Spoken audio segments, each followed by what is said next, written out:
Hey, what's up everyone, Blade here, and welcome back to another video of Persona 5 The Phantom X. Inside today's video, guys, we're going to be going ahead and talking about Akihiko's weapon, if it is a need, if it is a skip here, seeing that a lot of you guys are trying to save your gems and you are deciding right now. So without further ado, I'm going to be going over exactly why I think you guys might want to hold off or maybe pull. So just sit back, relax, and enjoy the video. Hit the like button, hit the subscribe button, leave a comment as well down below if you're going to be summoning for his weapon or not. Very interested to see what's going to be happening. Do remember, we have a lot of things that's coming up, so obviously there's reasons that his weapon is going to be dictated the way it is today, with my opinion. But let's go ahead and get into the video. Now, if we go ahead and take a look at Lefel.net, you guys already know the man Akihiko is right around the corner here, and he should be coming out this week. So we're going to hear a lot more about the character. Now, we didn't hear anything based on his buffs or anything like that. So hopefully we do hear something fairly soon to see if he really has anything more to offer. But as of now, I'm going to be taking this as if it's just a normal Akihiko, how he was going off in TWKR and CN. And right now, I would say Akihiko is amazing. He gets everything done that he needs to be done at A0R0, but he can also do this without the 5-star weapon as well, being with just his A0. He's an exceptionally good character that really has a straightforward rotation as per usual that we already know. Now, I did talk about this in the last video, so I'm not going to go too crazy in depth with his actual rotation or anything like that. So if you want to check that out, it's going to be in the last video I did yesterday. Check out that vid. But we go on down here to the weaponry here. We have two weapons, which is going to be the one with the passive called explosiveness and the other one with the passive called lethality.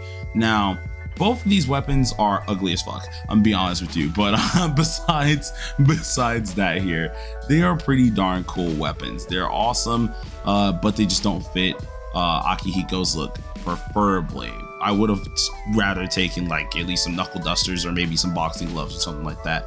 But both of the weapons are pretty cool in their own right. We have the 4-star weapon, which is giving us our normal stuff that we usually see from 4-star weapons, being the attack percentage. And then of course, whenever he has more than 2 fighting spirit stacks, he's getting more attack percent, while the 5-star weapon is giving you more of those premium stats, such as critical damage, crit rate, and then extra increased damage, so on and so forth with this. Now, based on straight up looks here, many of you guys would decide the 5-star weapon is the one you're going to go for no matter what. And I can agree with you. If you're going to be pulling for the character himself and you really do want to use him the most and try to make him a really good DPS, I would say the 5-star weapon is worth it.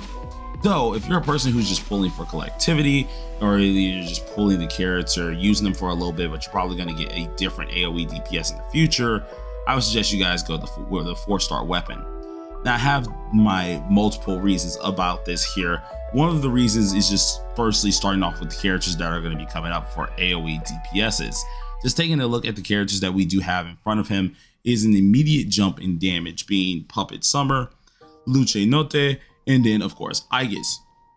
All three of these characters do have their spaces when they're going to end up releasing. If you check the release schedule, seeing that Akihiko himself does have a while to at least last until at least Puppet Summer does come out, and then even longer till Luce comes out himself.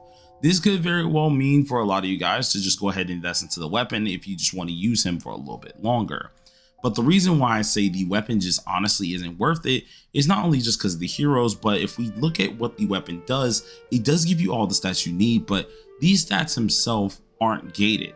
If we look at his skills here, none of his skills are heavily gated based on crit damage itself. Exceeding 200% crit damage is pretty much going to be easy to do, especially if you want to easily like build this character. And none of these have like a gated cap. And what I mean by this is like characters such as one of our supports. I think the easiest one to look at here is Wind Tempest, where we have certain cap outs that we need to hit. This character has a lot of cap outs, which is why we usually have calculations in order to figure out the peak of where we need to be at for the character, where it's attack, where it's SP recovery, where it's crit damage. There are usually cap outs. Akihiko is not like that. Akihiko himself doesn't really have a huge cap out or anything like that. You can put him as long as you're around 200, which that's pretty easy to do, just be able to get this character on up, and he will work absolutely fine naturally. The character is not bound to having certain stats capped. He's not bound to this just yet, and more or less getting the crit rate, you can just get that from cards. The critical damage itself is very nice to have. It will help you out with dealing a lot more damage, but once again, if you're just not using this character 24/7, which I don't think a lot of people are going to be doing unless they just want to have a lot of fun with it, which if you want to have fun, get what you want to get, guys. You already know what you want to do at that point. But unless you are just trying to be for heavy competitive or just really love Akihiko, the 5-star weapon just isn't worth the investment. Because at the end of the day, he still does a lot of damage with the 4-star weapon. He's just not dealing his pinnacle of damage unless the 5-star weapon is present. But nothing around like his setup is changed. With the 4-star weapon, you're still doing the 1-2-3 combo, just like the 5-star weapon would.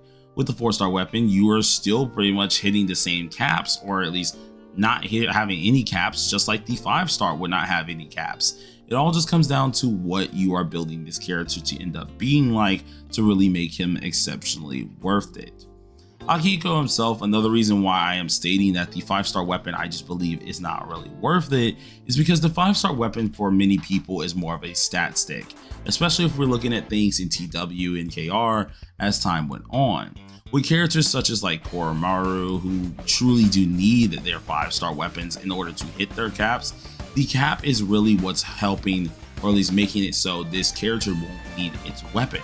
It's all good to have a stat stick on the character because it makes him deal more damage, but more or less, or at least more to look forward to, we have other characters that will need their weapon upcoming right after him. If we go ahead and look forward to it here, Barry's weapon is insanely nice as well, but honestly, you don't always have to have it. But for characters such as Marion Summer, Blitz, even heck, characters like Bowie and at least Mitsuru, their 5-star weapons have a huge need and have a reason to want them. Mitsuru is in that half and half where you could use her 4-star, but as a sub DPS, you definitely want to have the 5-star, so I can do a little bit of an argument there. But with characters like this coming out very, very soon right after him, they take a little bit more priority with the 5-star weapon rather than he does himself, which is kind of saddening to see.